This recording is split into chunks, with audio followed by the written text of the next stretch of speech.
지난 1조 6천억 원에 이르는 라임자산운용 사모펀드 환매 중단 사태의 핵심 인물인 이종필 전 라임자산운용 부사장과 김봉현 스타모빌리티 회장이 동시에 검거됐습니다. 서울 남부지검에 나가 있는 취재기자 연결해서 자세한 소식 들어보겠습니다. 박상률 기자.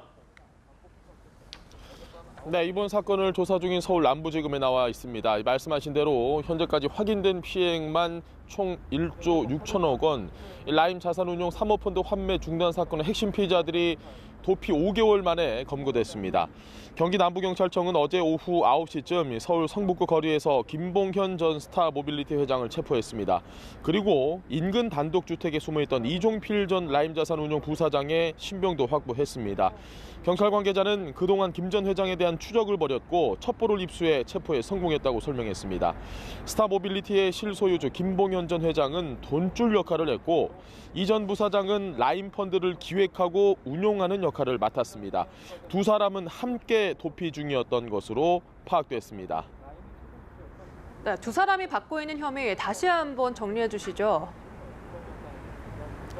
네, 일단 김 전 회장은 이 친구인 김모 전 청와대 행정관에게 4,900만 원을 건네고 이와 관련한 라임 사태 검사 정보를 입수한 혐의를 받고 있습니다.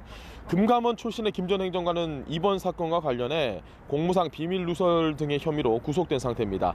김 전 회장은 또 자신이 실소유한 스타모빌리티의 자금 517억 원을 횡령하고 제양군의회 상조회를 인수한 뒤 300억 원을 빼돌린 혐의도 받고 있습니다.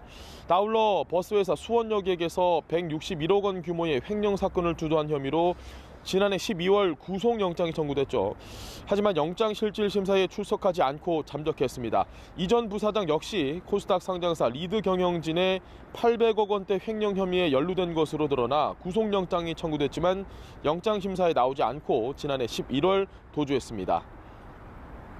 네, 이번 검거로 답보 상태에 있던 사건의 수사가 급물살을 탈 걸로 보이는데요. 앞으로 수사가 어떻게 진행됩니까?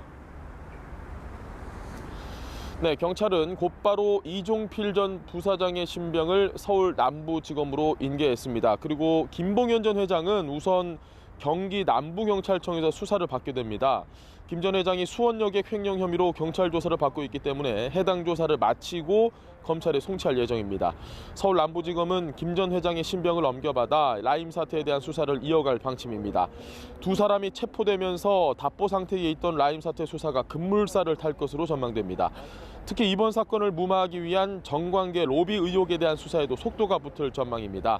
검찰은 투자자들이 큰 피해를 입게 된 과정부터 두 사람을 비호한 세력이 있었는지 등을 확인할 계획입니다. 한편 검찰과 경찰은 아직까지도 검거되지 않은 이번 사건의 관련자들도 계속해서 추적하고 있습니다. 지금까지 서울 남부지검에서 연합뉴스TV 박상률입니다.